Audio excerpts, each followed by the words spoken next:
Hello, and welcome to Field Notes. We are in a moment full of noise and chaos, leaving so many of us feeling unsettled and vulnerable. Yet every one of us made the choice today to be in this room, this afternoon, connecting with the stories that we're going to hear together. I'm so happy to be with you. My name is Jennifer Kaur, and I'm the new Executive Director at CISA.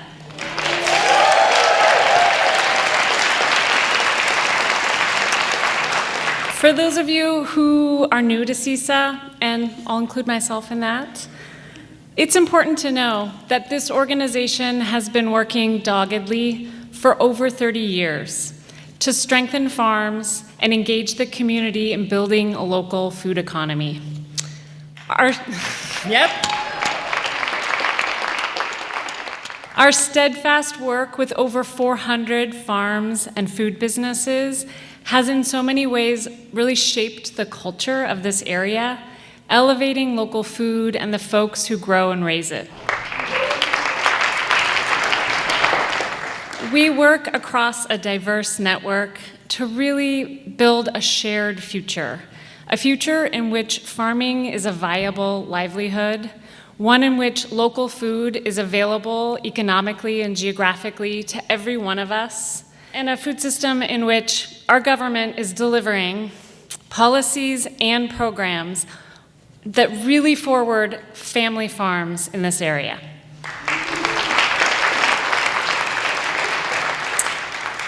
CISA's work both celebrates our local farming community and also provides incredibly sort of tactical and practical support to farms. We support farms in navigating challenges and opportunities, ultimately building resilience in an increasingly uncertain environment. We provide direct technical assistance in areas like climate change adaptation, business development support, and processing SNAP and HIP at farm stands and markets. We also engage in advocacy to ensure that together we are all investing in a future of thriving farms.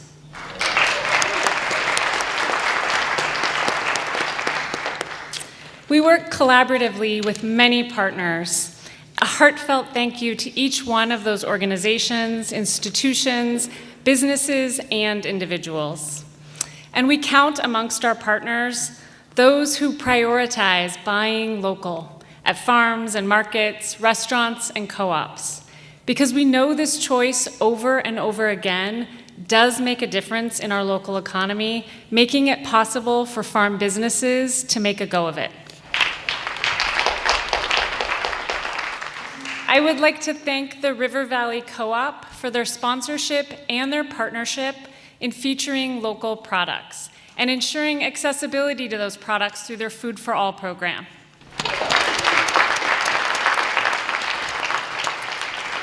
Thanks to each one of our business sponsors whose support helps carry us throughout the year. A special thank you to the Academy of Music for hosting this event again this year. We couldn't be more grateful to be in such a sweet space together. Most importantly, thanks to each and every one of our storytellers in advance for sharing themselves with us today. They're going to make this look easy, but I'm telling you, storytelling takes more than just a little something. So we're grateful for each of you in advance. Lastly, as a farmer, I know that wild and meaningful stories unfold all the time, on farms, at the table, and in the kitchen. Stories bind us to one another, and they have the power to set us in motion. CISA has long prioritized making space for farmers to tell their stories about what matters most to them. Our afternoon together is an opportunity to expand those stories, to hear voices from all corners of the food system, and to think about the ways that those stories might move us. With that, I will hand it off to a cherished partner in elevating our local heroes, Monte Belmonte, New England Public Media's Fabulous 413. Thank you. A round of applause for CISA's new executive director. If you wanted to know what her bona fides were to lead an organization like CISA, she was literally delivering baby lambs all morning until she took a shower to come here to be presentable to be on this stage at the beautiful Academy of Music. Among other great accolades to lead an organization like CISA. About a month ago, I found myself enclosed in a cow pen, eye to eye, with a Texas longhorn steer with horns that were about 10 feet long and very sharp. And I thought to myself, CISA. It's kind of a stupid name. Community involved in sustaining agriculture. Is this how I get involved? By having to look face to face to a Texas longhorn steer in Granby, of all places. So not Texas. That steer was wonderful and beautiful, and there was no harm to be done. But it was amazing that I got to hear the story of how Texas longhorn steer find themselves in Granby, Massachusetts. That's the kind of thing I am lucky enough to be able to do week in and week out with our partners at CISA and my former partner in crime and storytelling on the radio, Phil Corman, the former executive director, who deserves your round of applause after his long tenure. We continue week in and week out to tell these stories because it reminds us to stay involved. Community involved in sustaining agriculture. Now, it can be confusing because people now know what farm shares are, and those are CSAs, community-supported agriculture. That's important, but we need to put the I in CISA. Stay involved. A lot of people made a decision last year that may have drastic implications for the future of where we live. And a lot of those people made that decision because of the price of eggs. I was in the grocery store today, and those eggs ain't cheap. But one way that you can get involved is when you see those eggs and you see it's Diamond Farm in Wendell, get involved and buy those eggs. If we don't stay involved, the supported agriculture will collapse. We live in an amazing location, and I've said this analogy on this stage before.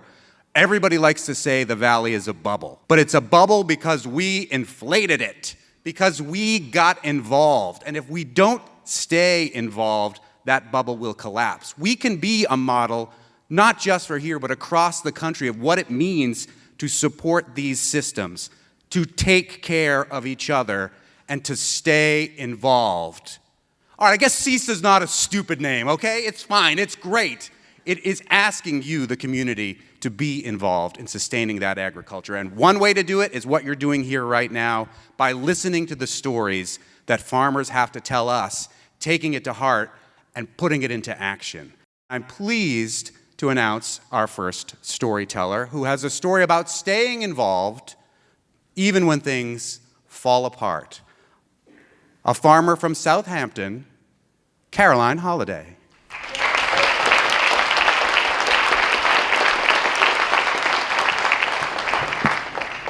So I'm ready to go for the day. I have my bagel and my iced chai latte, and I am ready to take on the challenge of reseeding a new field. So my farm in Southampton has acquired a new field right on the Southampton-Holyoke border. The field is massive. It is conveniently located, just a short drive from our home base of operations, and it has been in conventional corn and soybean production for the past who knows how long. My task today is to take a grain drill and get beautiful rye seed planted all across this field. It's a little too small, it's a little too wet, but I think I can do it. So I'm off with my bagel and my latte to pick up 1,000,000 bags of rye seed from my friend.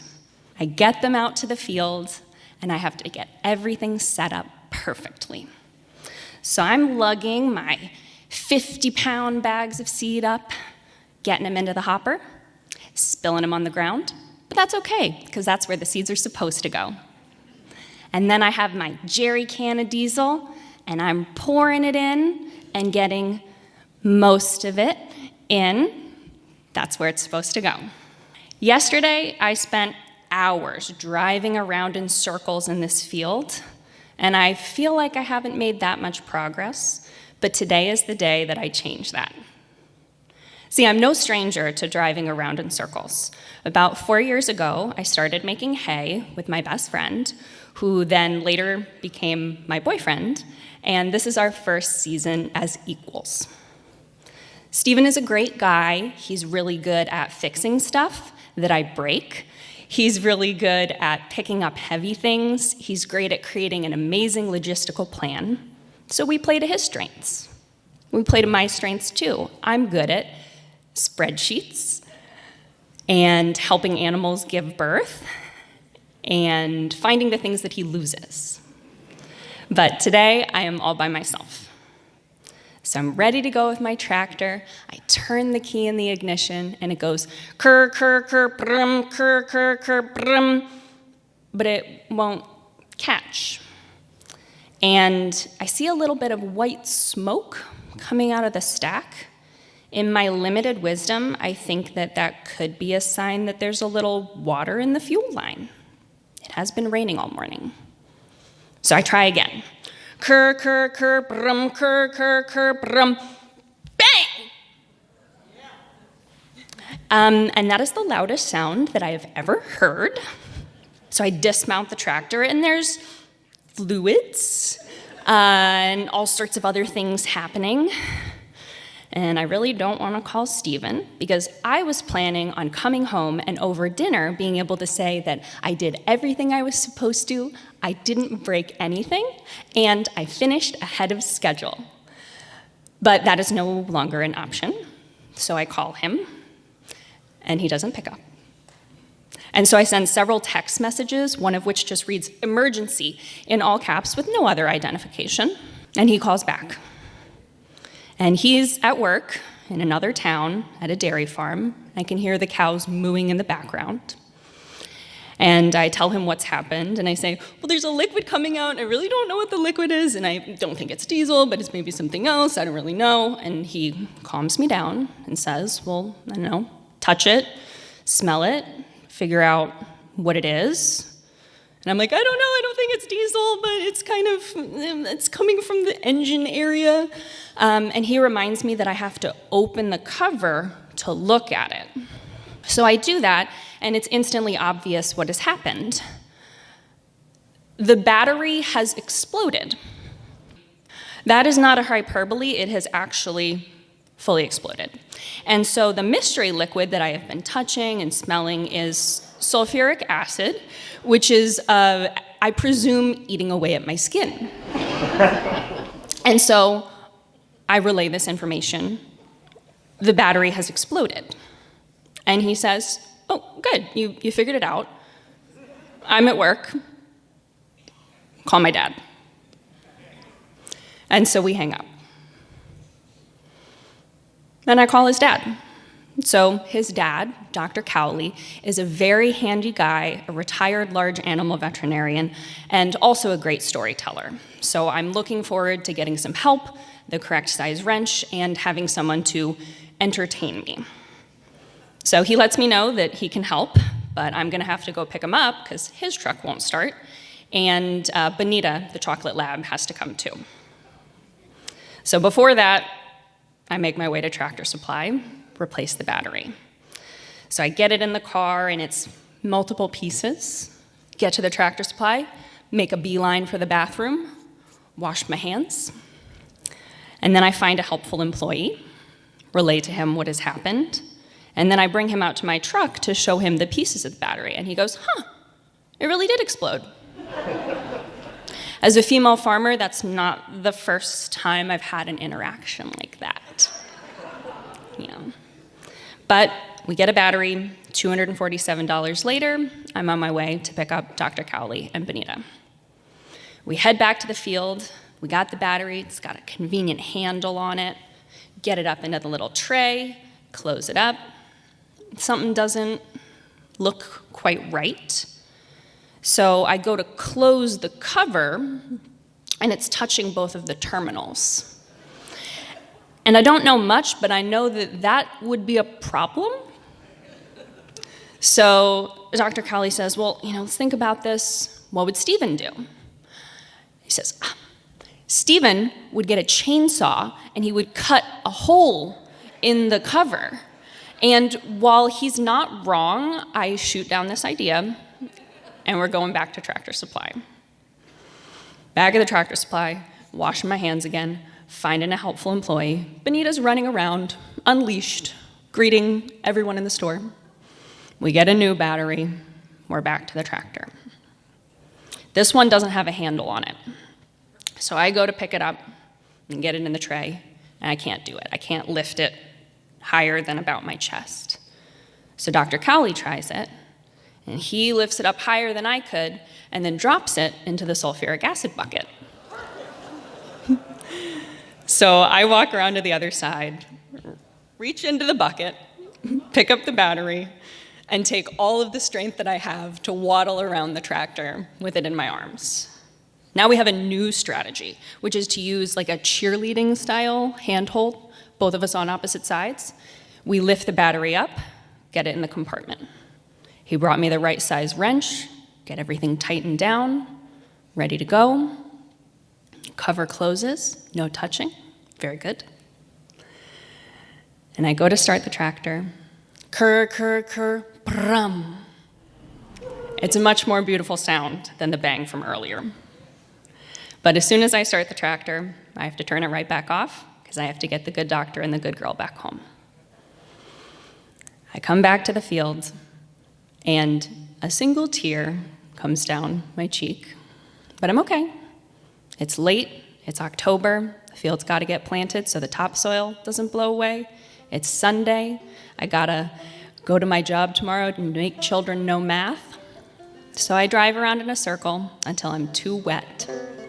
I change into my dry clothes, and I go until I can't see the edge of my last pass because it's too dark. And the field did get done, and I have no permanent damage to my fingertips.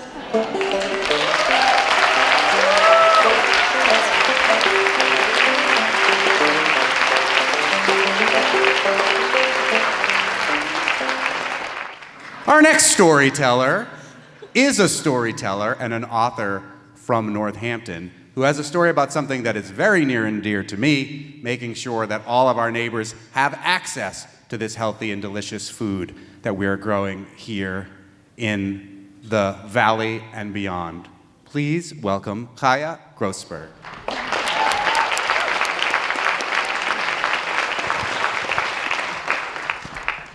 So I'm sitting behind the grow food table at the Northampton Farmers Market, and it's a hot day. I have an ice pack in my lap, and we have spray bottles on the table to keep us cool. And there's a basket of market tokens in the middle of the table that are being passed out to people who get SNAP and who are waiting in line. And a woman approaches me to ask, how do I use HIP benefits at the market? So my role as the SNAP HIP ambassador is to explain to people how to use SNAP and HIP at the market. And I tell her that she'll get an extra $40 per month to use on produce at the market. And she just lights up with excitement. Her eyes are so happy. She just looks almost shocked, like, wow, I'm getting an extra $40 every month to spend on produce at the farmer's market. It never even occurred to her that that could be a thing. And It reminds me of when I first started getting food stamps when I was 21. I had had a health crisis and a kind of like a near-death type experience. I was on a lot of pharmaceuticals and bedridden for over a year. So actually getting food stamps was kind of the last thing on my mind. I was kind of also not even sure if I would survive the experience. And my parents had supported me up until then. So for me, getting food stamps was actually pretty much a positive thing overall because it made me feel less reliant on them, and it just was cool. But I grew up, so no one in my family of my generation or my parents' generation had, as adults, had struggled financially or been on food stamps. And while my parents grew up poor, I didn't. And I was raised in New York City. I went to the most competitive high school in the city. I was amongst very high achievers and people who went on to get very high-paying jobs. And I started out kind of like them. So it was expected that I would be financially well off or self-sufficient at the very least. But after I had this health crisis in my early 20s, my life trajectory and life path and financial trajectory completely changed. And I became very focused on writing, meditation, spirituality, and things that came to me during that experience that felt very purposeful, but weren't necessarily big money makers. Like I said, I was pretty good with getting food stamps, except that I felt embarrassed. And I would feel embarrassed at the farmer's market when I stood in that line because it's right in the middle of the market and everyone knows what that line is for. And I would feel embarrassed when I was at a grocery store, especially if I was with a friend or someone I liked. I would often rush to finish getting whatever I was getting and get to the cash register before the person I was with so that maybe they wouldn't see me how I was paying. And then I would hold my EBT card kind of close to my hand and swipe it really quick and then put it away. And I even felt embarrassed, like, to have the cashier know how I was paying. I just had this idea that people thought that getting food stamps means that you're not working hard or something. But this woman at the market just didn't seem to have any of those hang-ups. She seemed to just be happy about it. And when I was sitting there on the weeks that I worked as a SNAP ambassador, I would watch the people coming through the line. A lot of them I knew, a lot of them I didn't know, but I was just amazed at how many people were coming through that line, and also the diversity of people coming through that line, and how many of them were people that I admired, the ones I knew, people I really respected, and people who were just incredible artists, musicians. A lot of the musicians at the market would be in that line. A lot of the farmers and vendors at the market would be in that line. Some of the people who work at Grow Food Northampton were also getting their extra tokens each week. And it started to change how I was perceiving myself as someone getting food stamps. And on the weeks where I wasn't working there, I would still come to the farmer's market and often sit in the middle of the market after I got my produce and maybe a hot meal, and listening to the music or chatting with friends or maybe just people watching again.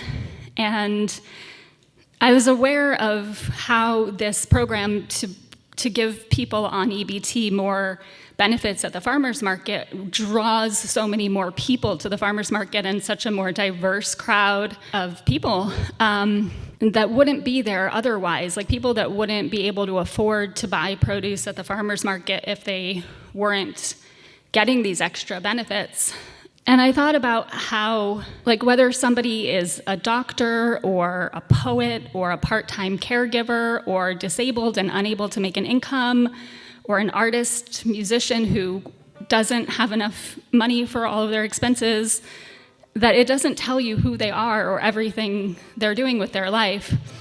For myself, like when somebody asks me what I do, I often feel the same way that I do at the grocery store. Like I want to hide, I don't want to have to answer the question, I don't want to be judged.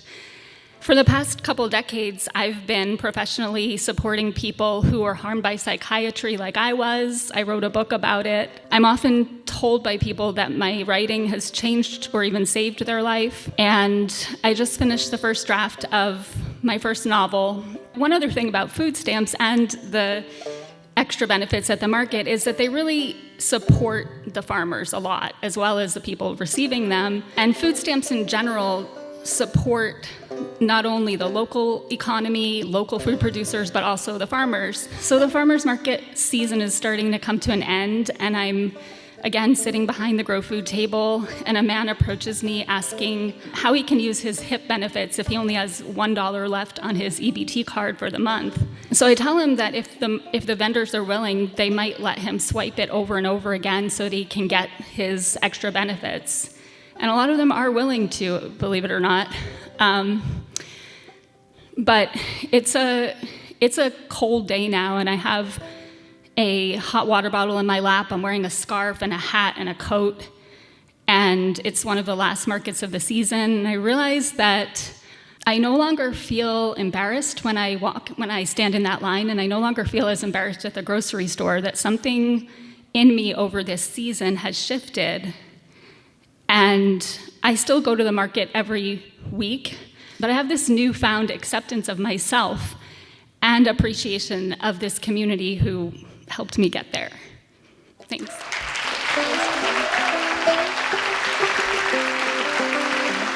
Thank you for sharing that story, Chaya.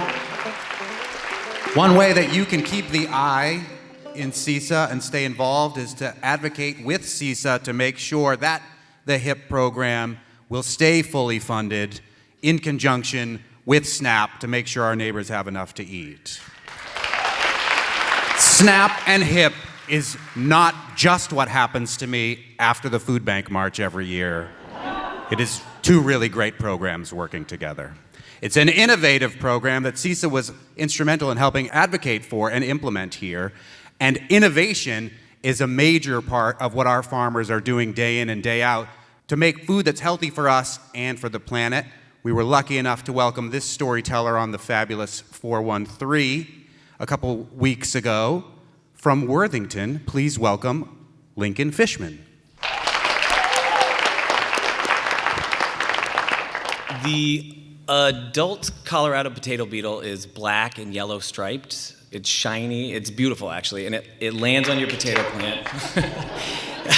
I didn't think this species was gonna get applause. That's really weird.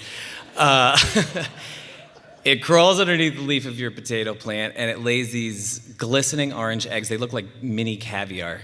And out of these pretty little eggs hatch the most revolting, soft-bodied, pinkish-reddish larvae, and they proceed to devour your potato crop, and then no potatoes. So you have to get out there multiple times per season and control them. And control means kill.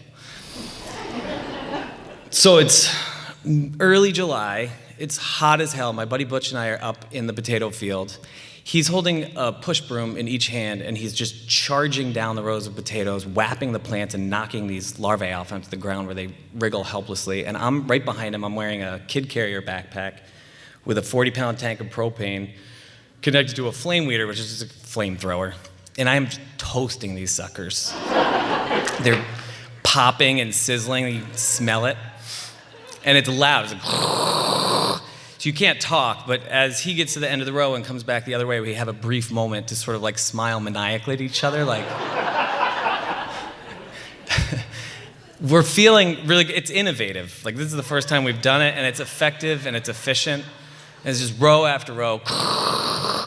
I get to the end of this one row, I stop. There's my cousin Ubinas. We look very different. She's wearing a big, broad sun hat. She's got on flowy pants and a flowy shirt. She looks very stylish and very clean. And she's holding this bouquet of wildflowers that she just harvested from the hayfield. And I'm holding this flamethrower. She says, "What are you doing?" I feel like it might be a trick question, but maybe not, because Ubinas grew up in Bangkok, went to design school there, and then moved to Brooklyn, where she met my cousin Steve, and they got married, and now she's like a very high-end jewelry designer in Brooklyn. So maybe she doesn't know. So I tell her what I just told you. You know, they land on the plant, and they say, oh, they eat the potatoes, and there's no potatoes. I finish, and she's clearly not satisfied. It was a trick question. That's not what she meant. She meant, like, what are you doing? Because Ubidi grew up Buddhist, and in her 40s, she just got much more so, to the point now she has a salad, there's a bug in it, and she'll pick it out and put it in her palm and take it outside and put it gently under a leaf. So, like, that's what she means. I totally get where she's coming from. Actually, I share all her beliefs. I got into farming because I wanted to grow food in harmony with the world. I actually, 20 years ago, I was living in Brooklyn myself. I was teaching high school. I got to teach this one class about nutrition and the way that interacts with the food system and how that interacts with climate change. It was super fascinating, stuff I hadn't really thought about. And I was so interested, I wanted to do it myself. I wanted to do it the right way. And then you start farming commercially, and it's like wicked hard. It's hard to make money, it's hard to have enough time, and so you make concessions. That's what it is. So all this is swirling through my mind as I try to answer her question again, and I said something like, well, from the second I plant these potatoes, something is trying to eat them. If it's not bugs, it's like weeds are trying to kill them, and in order to keep actually harvest potatoes, I have to kill that stuff. That's just how it is. And you get to la-di-da, you're a vegetarian, you think like animals are the only thing that suffer, and nothing has to suffer in order to eat vegetables, but that's just because I get out here every day. I get out here every day, and I have to do the dirty work that you don't want. And so I wrapped that up eventually. She said, there has to be a better way. I'm like, oh. Show me how. So now it's 2020, early 2020, the very beginning of COVID, and like I said, she and Steve live in Brooklyn, so it's ground zero. She gets it. It's getting bad. It gets worse. She's having trouble breathing. They take her to the hospital. It's mayhem at the hospital. But her blood oxygen is in the 60s. It's supposed to be in the 90s, so they admit her immediately. They intubate her. They respirate her. They send Steve home, no spouses. Respirated, you can't communicate. There's no contact between them now. All you can do is call the hospital for updates. He's going crazy in his apartment. I'm calling him like, did you eat today? You know, when was the last time you showered? Finally, he was like, you just come quarantine with me. You can't see her anyway, and that way I can at least support you while you support her. So he does. He comes up. It's a week. It's 2 weeks. And my vision of him from that time, he's sitting in this leather recliner. He's called the hospital. His phone's just sitting in his lap, and is ringing. It's ringing, is ringing. Is ringing in nurses' station somewhere where they're all too overwhelmed to pick up the phone. He's just staring at the wall. And I'm cooking. Upidi's the cooker in the relationship, so I sort of stepped into that role and making him good farm food. It's 3 weeks, it's 4 weeks. I'm also at this point planning the season. Like it is, you know, getting to be that time. And so I'm thinking about all that stuff too, although she's extremely present. And I wish I could pinpoint a moment for you when this shift happened, but I can't. It was a slow roll. Somewhere in there, I stopped doing intellectual battle with her ideas, and I let my defenses down, and I let those ideas into my heart. Of course she was right. She was in the hospital for 31 days, and on the 31st day, her lungs collapsed, and she died.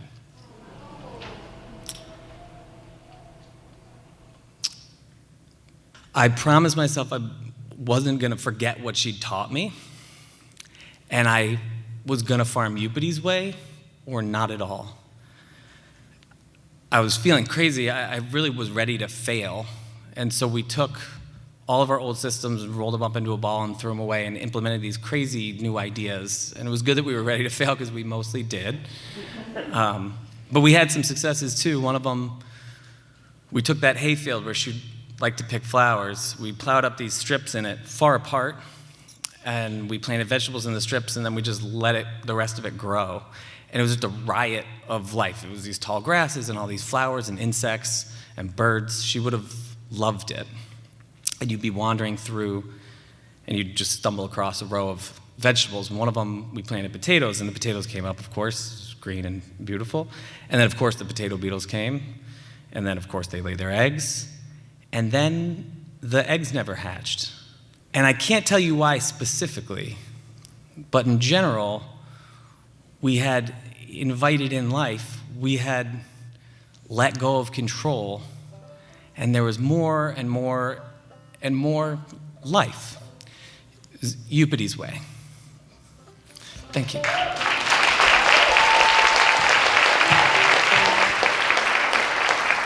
All right, I already cried once. I'm going to keep account going backstage. Our next speaker has had to overcome their own personal injury story to make sure that our students in our area have had enough to eat, and draws on the cultures of home to make sure that happens for our students here in the 5 College area. Please welcome Jamil, Asad, Ubinas.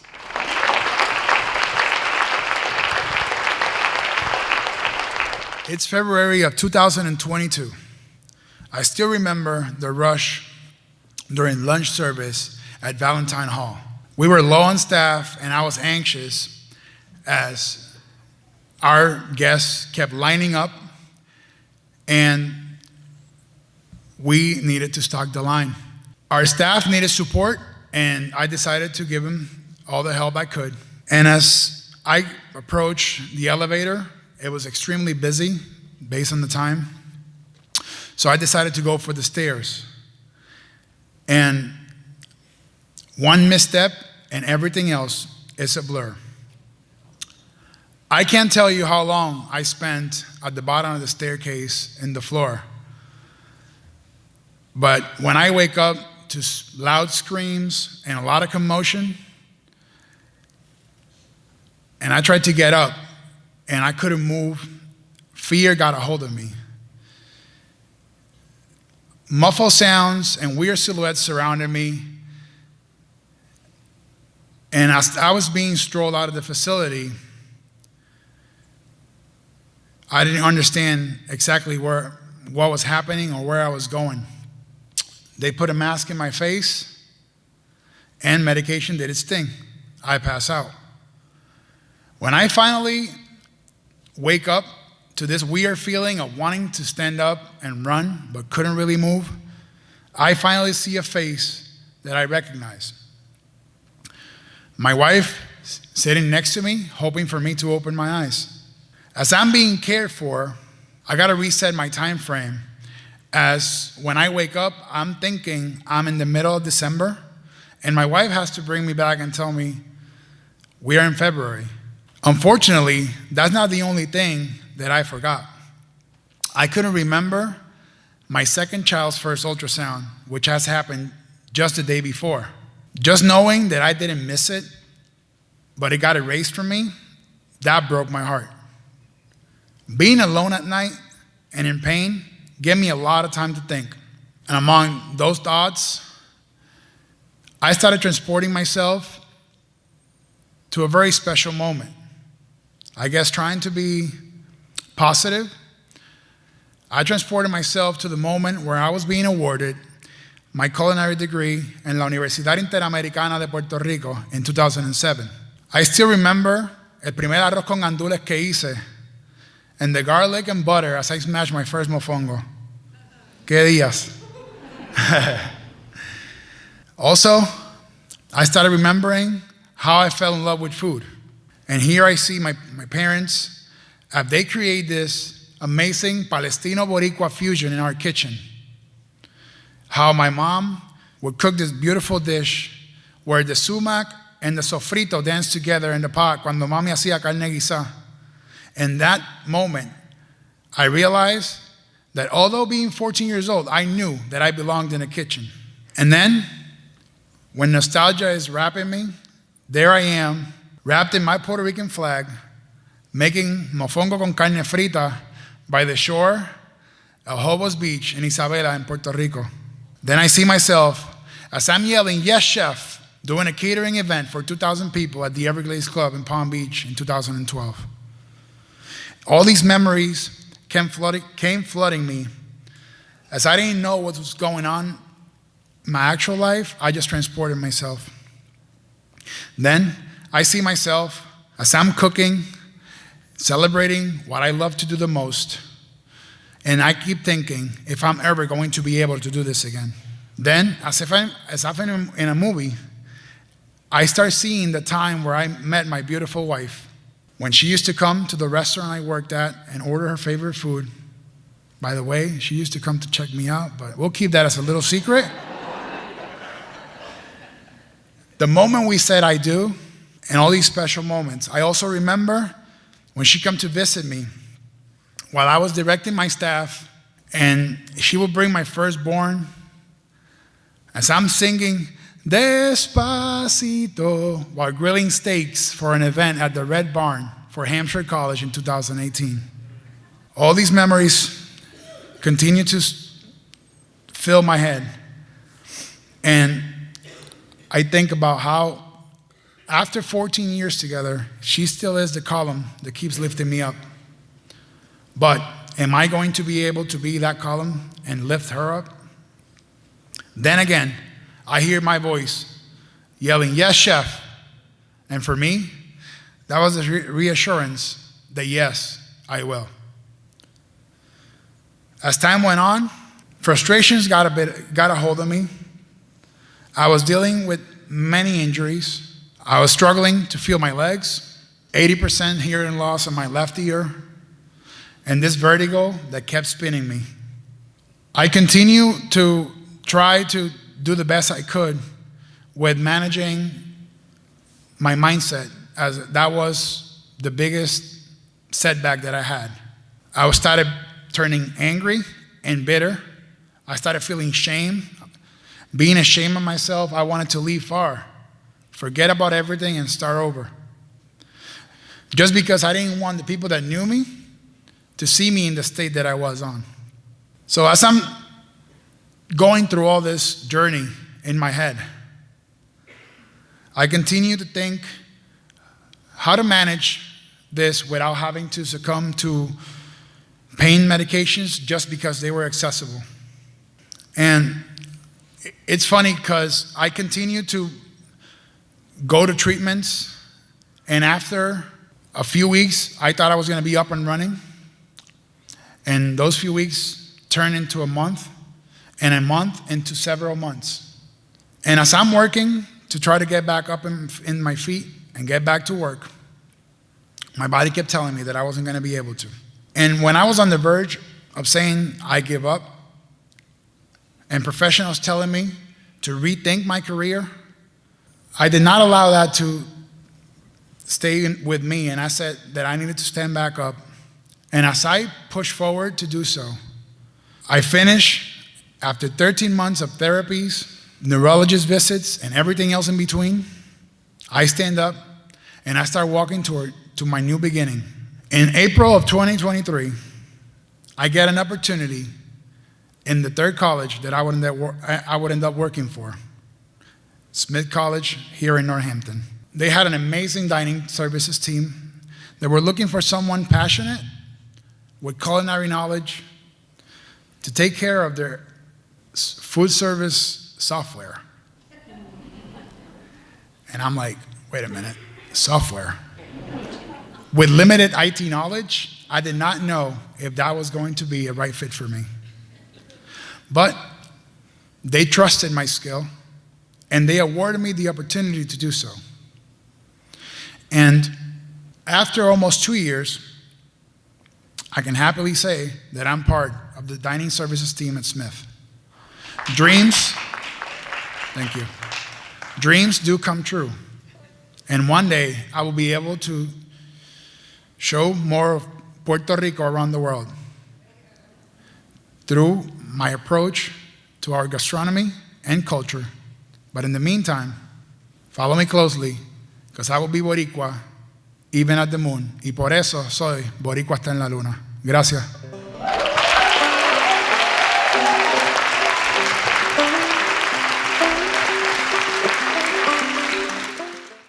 In Dune, they do mention he who controls the spice controls the universe.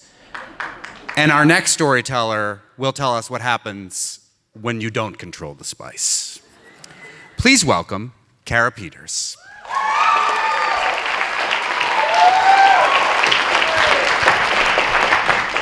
It's production day, and I am making my fire cider at the Western Mass Food Processing Center.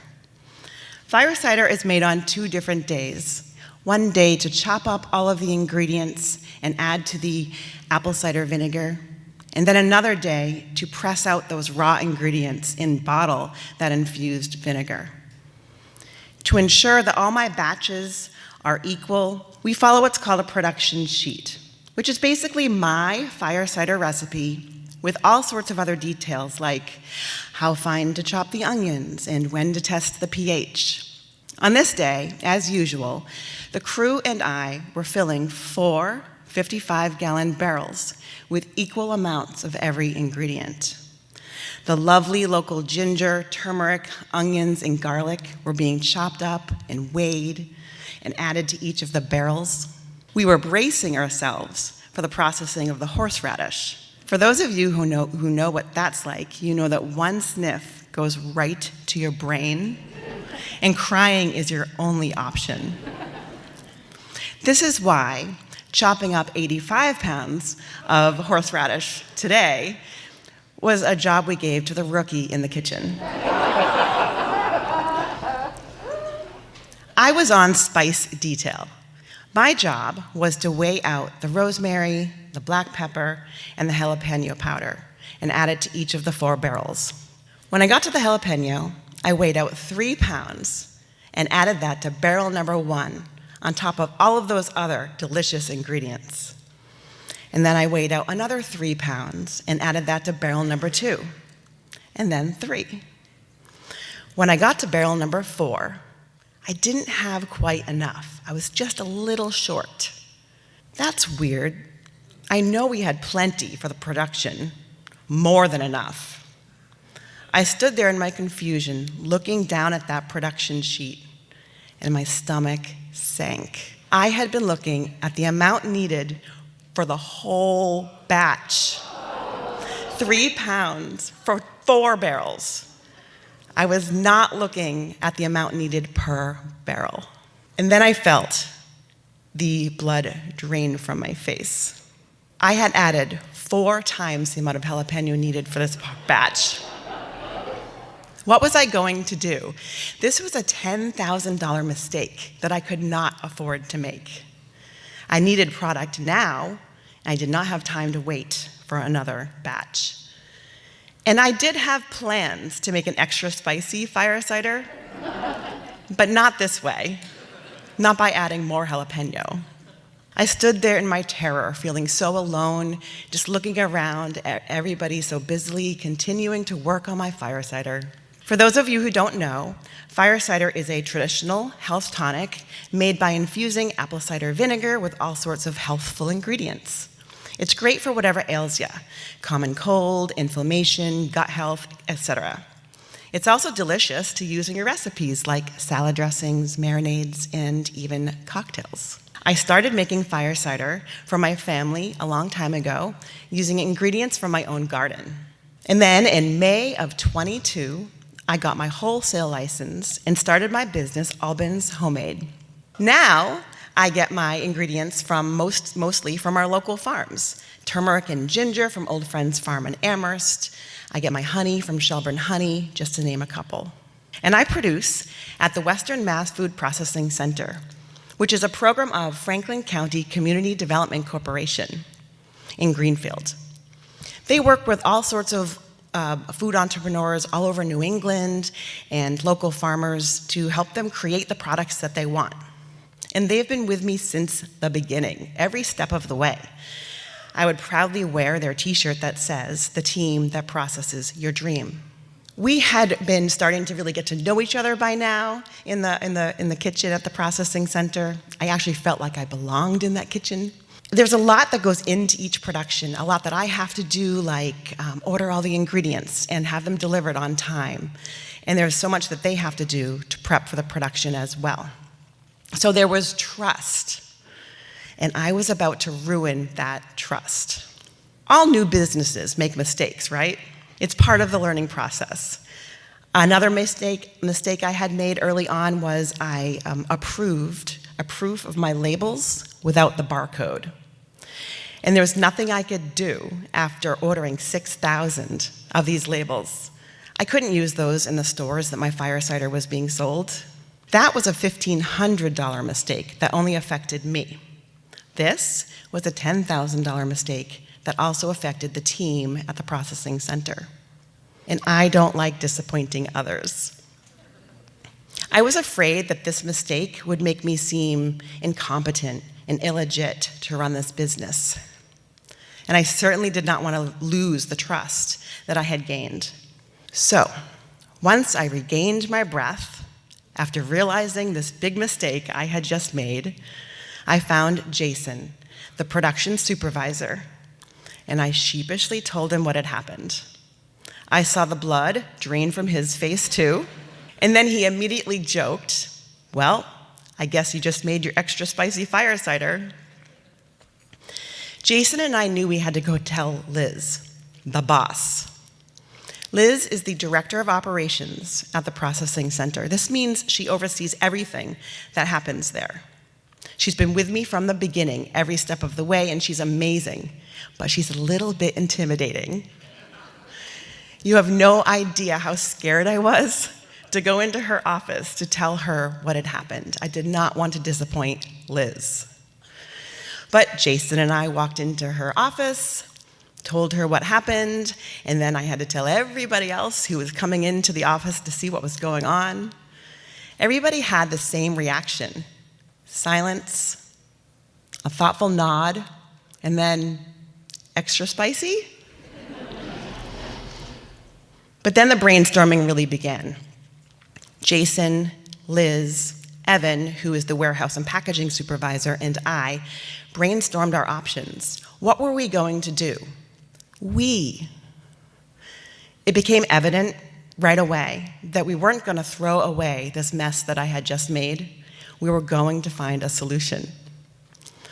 Ultimately, we decided to do a huge batch of 12 more barrels without the jalapeno and add that to the extra spicy that we had just made, and I'd have a shitload of fire cider. So that's what we did. I ordered more ingredients to be delivered to do this huge batch next week. The processing center even ordered a couple more barrels to accommodate this extra large batch that we were doing. And we made more fire cider. This time, I was not on spice detail. I wasn't sure if I'd ever be allowed back into the kitchen again. In the long run, it really did work out. I had enough fire cider to last me for the whole year. I learned that I can do bigger batches than I was doing before, which means less productions throughout the year, which is less expensive for my business. I learned that if I make another mistake, whether I'm alone or in a team, that I can always call upon my community to help me figure out a solution. So for those of you who purchase my fire cider at a farmer's market that I do, or in one of the many stores that it's in, like River Valley, Greenfields Market in Greenfield, Cornucopia in Northampton, if you purchase a bottle that has a best buy date of January 2027,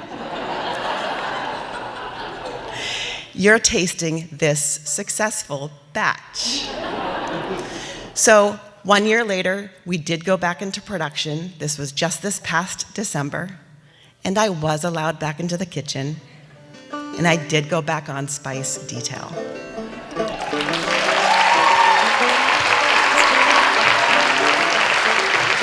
Thank you, Kara Peters. I caught the good old-fashioned flu a couple weeks ago, not the newfangled COVID one, but the 1918 good old-fashioned flu, and I was grateful that Kara had a shit ton, as she says, of fire cider available for me. It's really helped me get through that. Our next storyteller does work very similar to me, except does it better, more mellifluously, and perfectly in 2 different languages. From Holyoke Media and beyond, please welcome Iohann Rashi Vega.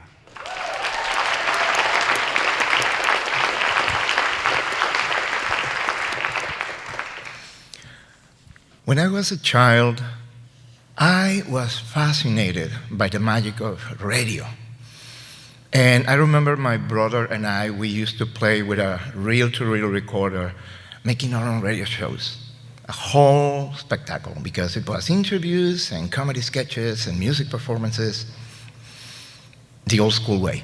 And this is because I used to be part of a music ensemble for children at the National School of Music back in Mexico City.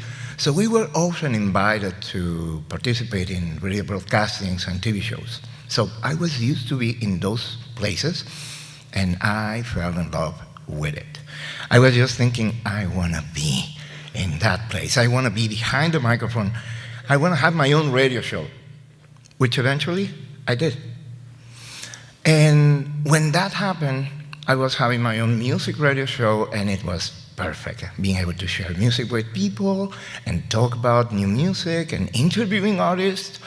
Actually, that's when I realized I needed to be careful with how I did that, because I didn't want it to show myself as a newbie or as an amateur, all of a sudden interviewing an artist, and it happened a couple of times, a couple of artists that I'm a fan of, and about to geek out like, oh my God, I love you. Oh.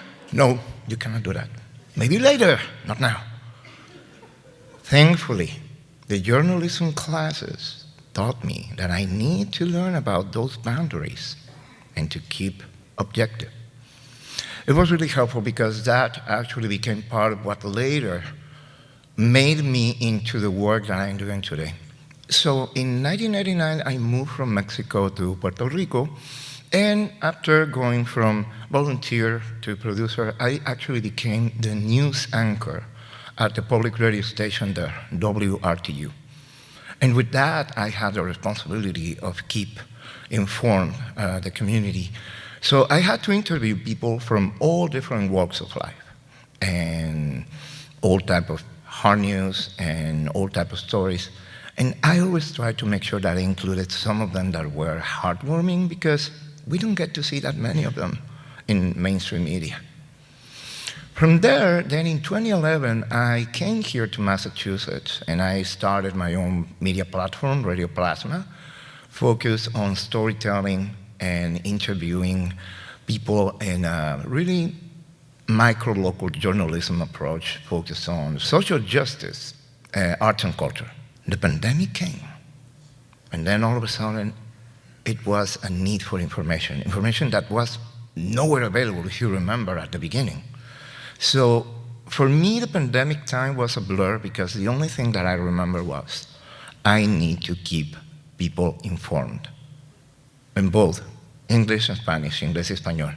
So when the pandemic kind of gave us a break around 2022, I got the opportunity of being invited to participate into a project by the Food Policy Council of Hampshire County, which I know some of you are over here. Thank you for being here. That was an amazing experience, because it was about collecting stories from people here in the Valley about their experiences related to food access during the pandemic. So we prepared for that, we trained, and at first we were going to do it in specific spots, but we ended up actually going to their homes, to their places. So I remember for almost a whole year, especially during the weekends, coming here to Northampton, going to Florence, going to Southampton, to Williamsburg, to Chesterfield, to meet people at their places. And always keeping in mind that journalistic approach, making sure that, yes, there is empathy and there is a connection, but those boundaries need to be always present. That's until I met Nan. Nan is a 95-year-old matriarch, beloved in her community in Chesterfield. And being at her home was something magical. Interestingly enough, when the conversation started, the first thing she shared was, I had no struggles with food access because, fortunately for me, my family and my community took care of that. Maybe that was the whole story then, but we kept going. And then she shared how important it was for her to actually find out how to stay connected, how to connect with the community, because she was missing so much that interaction with her community, particularly from church. And all the ways that they figure out how to do that, not only for her community, but also her family, from around and from afar. As I was hearing that, I began to think about my mom. And this is because she just turned 80 this past September. And in 2019, we lost my brother and my dad, just with months of difference. So I was so worried about her during the pandemic, because imagine losing your son and losing your partner for over 49 years together, and then being in the pandemic all by yourself. And seeing how Nan's story and my mom's energy were on the same level of holding on to life, I was shaking as I was listening to the interview. The cat, actually, her cat was around me, kind of like giving me that peace. And when everything finished and I pressed the stop button and I knew everything on the purpose of the work done was completed, I did something. I spoke up and I told Nan, thank you for welcoming us here. Thank you for this beautiful story, because it moved me.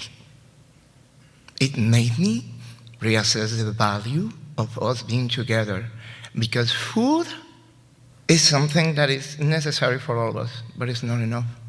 We hugged, we concluded that experience, and on my way back to Holyoke, I called my mom. And while I wanted to tell the whole experience, I just asked her, ¿Cómo estás, mamá? ¿Cómo te sientes? How are you, mom? How are you feeling? And I was just listening to her, feeling that same energy that Nan just gave me a few minutes ago. And that is one of 24 stories that we got to compile for this project with the Food Policy Council. By the way, check it out, because these stories are important and are from our people here in the Valley. With that, now I know that every time I am about to eat something, I get to think about those ingredients, where this food is coming from, about the farmers who make this possible, about the people who work on the distribution. So now every time I take a bite of anything that I am eating, I am thinking about all of these stories that we got to compile. We are now in a different type of pandemic. And once again, it's scary, uncertain. And once again, I know I have to put my mind on being professional. But thanks to this experience, now I know that while I need to be objective, I can allow myself to my emotions be present as well. Because it's important for us to know that food feeds our bodies, but stories and music connects us all. And my way to keep the balance for these moments of uncertainty, it is that I came back to my first love, music. And now I've been for the past year sharing with the public one song at a day based on the mood, based on the date itself, its meaning. And it's been a beautiful experience to go back to the way I started. So it's that connection that music and stories gives us. And actually, today I posted a song that it found me. And of 4 titles, I want to share it with you in the way I will do it on the air. Today is February 8, 2025. And today sounds like Field Notes by Old City from the album Coco Moon, released in 2023. I'm Iohann Vega. Thank you for listening.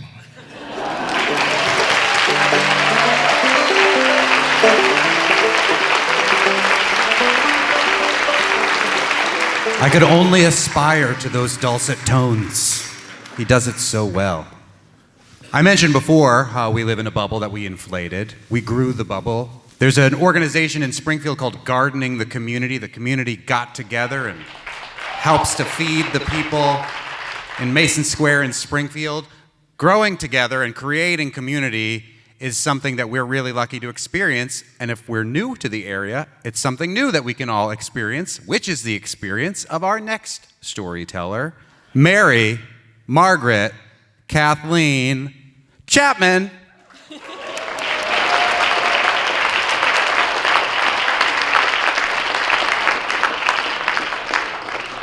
I arrived in Northampton in 2019.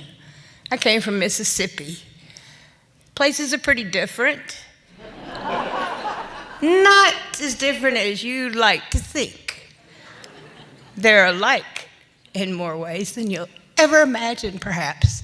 But I was nervous, and I was reading all the papers, the newspapers, the senior citizen papers, all of the papers.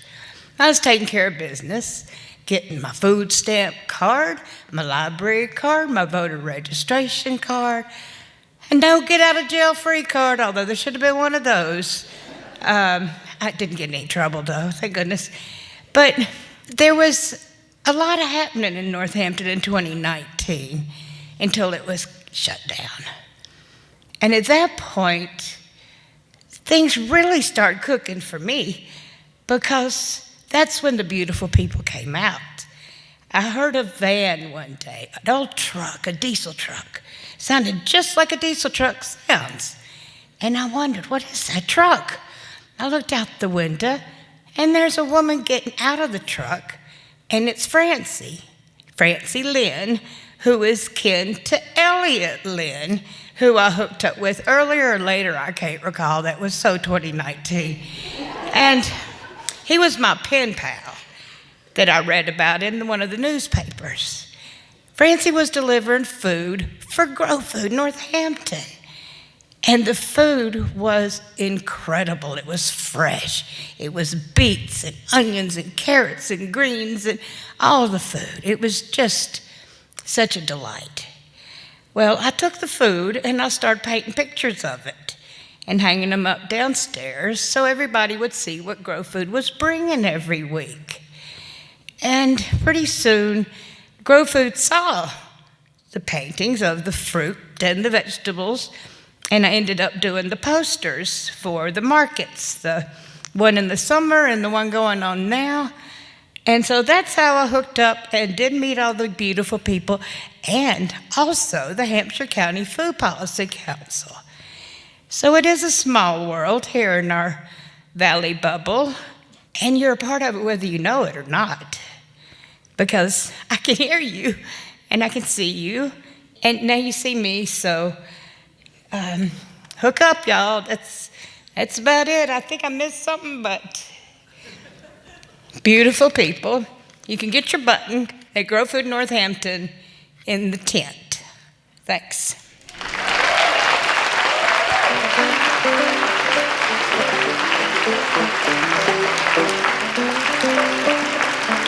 Mary Margaret Kathleen Chapman, one of the beautiful people now growing here with us in our bubble in this wonderful community.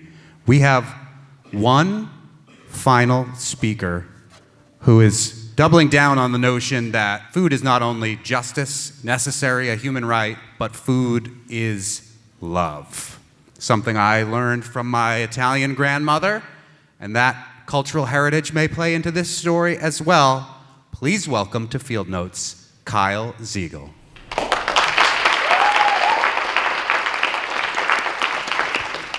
I spent last Mother's Day with my dad. You see, my mom and my dad live about a half hour away from each other on the North Shore of Massachusetts, north of Boston. So when I go to visit my mom, I always make a point to go visit my dad as well. That weekend, Mom got Saturday and Dad got Sunday. So I meet my dad at his favorite diner in North Andover, but like I said, it's Mother's Day, so there's a very long line. But my dad and I know there's no other option. There's no way out of this. We came to eat. So we wait in line, and as we're waiting, we get to talking. We get to talking about food, as is the normal focal point of our conversation. And so by the time we get seated, we're ravenous. I order a classic Eggs Benedict. My dad orders a smoked salmon Benedict because he's from Long Island, the land of bagels and lox. Interesting, we got like one Long Island person out there. And so we're sitting and eating. My dad's peppering me with questions about my life. Everything from my job to my new roommate. I tell him, my job, it's tough, but I love it. My roommate's great, but his cat who screams at me every time I walk in the door is even better.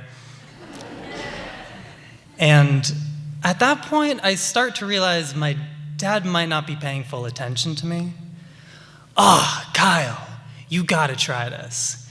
He says as he shoves a forkful of salmon Benedict right up to my face. You see, for my dad, the world revolves around food. And I'm the youngest of three, very eager to please, so I oblige. 45 minutes later, I'm relaxing on his chiropractic table after getting an adjustment at his office, after getting my neck adjusted without any accidental paralysis, something I've trusted him to do for many years. And as I'm lying there relaxing, I start to hear some rummaging around in the dark back closet of his office. Unsure of what he's up to, he comes out, Kyle, you gotta try this, with a large hunk of smoked mozzarella in one hand and a log of red wine-soaked soppressata salami in the other, a very dead giveaway of his Sicilian heritage.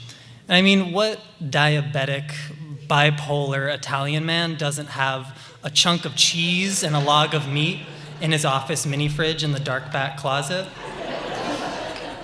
Despite being very full from breakfast, I oblige. 45 minutes later, I'm installing AC units in his apartment. You see, he's an older man, he struggles to lift things, he has 2 artificial hips, chronic heart disease, and enough metal in his chest to make a full set of silverware. And so I'm finishing installing an AC unit in his bedroom. And I start to hear some rummaging around in the kitchen, and I have an inkling of what he's up to, but before I can even get to the kitchen, I hear, Kyle, you gotta try this. And when I walk in, my dad is hovering over a massive pot, and knowing him, that means last night he made pasta asciutto, a huge pot of tomato sauce with herbs and like 10 different kinds of sausage and meatballs. And let me remind you, at this point, it hasn't even been 2 hours since we had a large breakfast. But, I am just so full and really struggling to imagine eating another bite.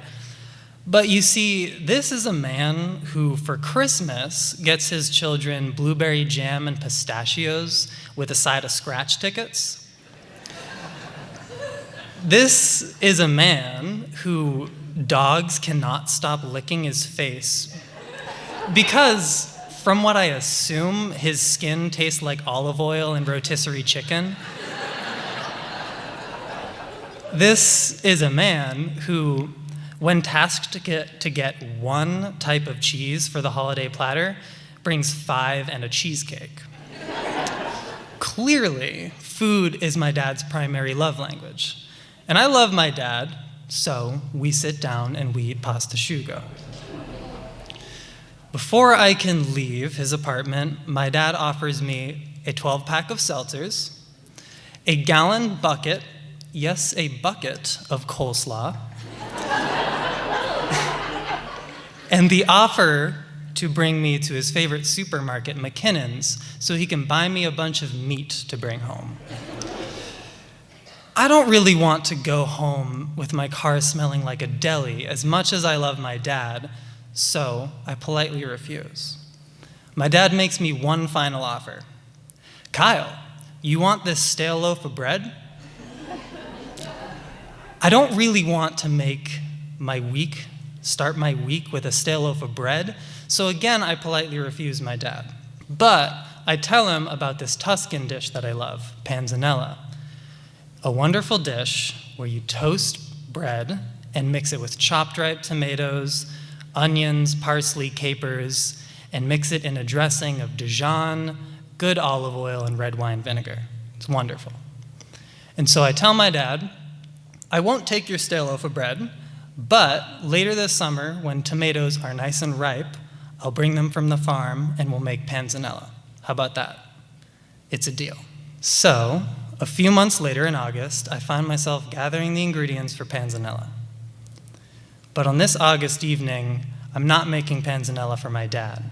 2 weeks after I told him about this recipe, my dad passed away.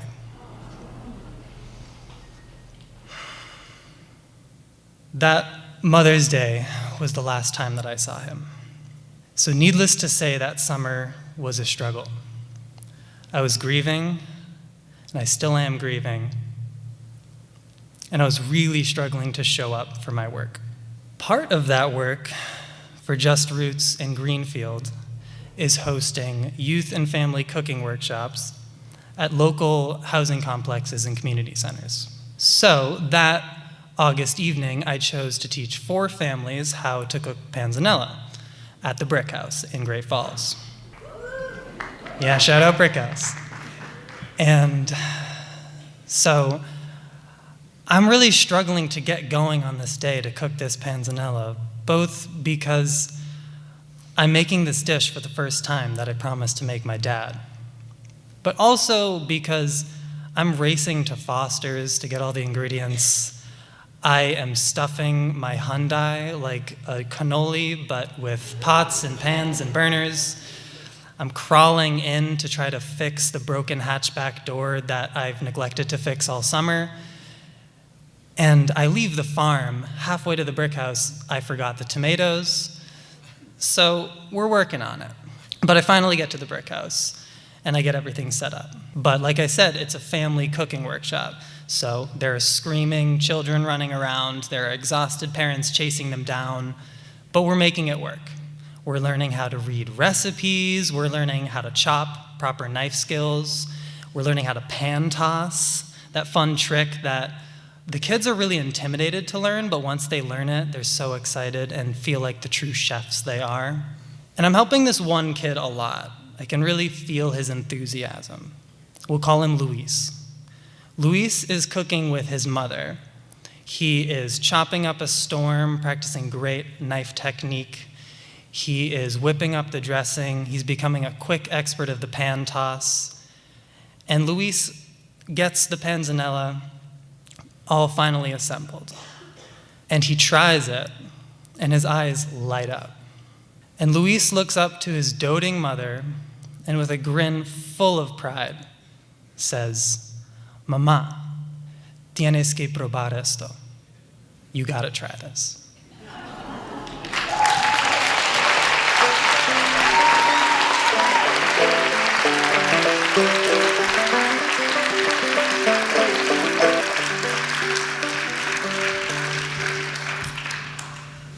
What an amazing set of stories told by our neighbors and friends, family and community member, courageously and gracefully. One more round of applause for these folks.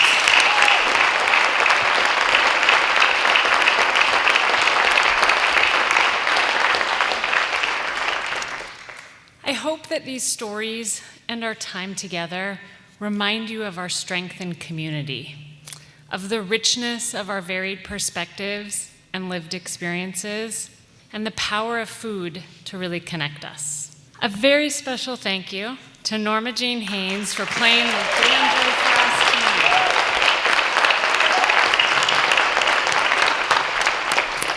And thanks to Cheryl Hamilton of Stellar Story Company for the work that she and her coaches did with our storytellers.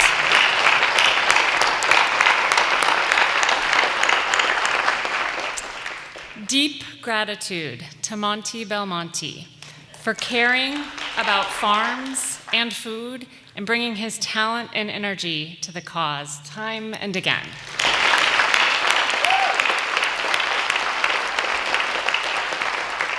And thanks to my colleagues, Jacob Nelson and Lisa Goodrich, for putting this event together for us.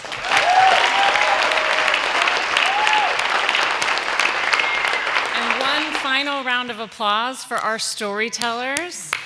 Caroline, Jamil, Kyle, Chaya, Lincoln, Kara, Casey, and Iohann.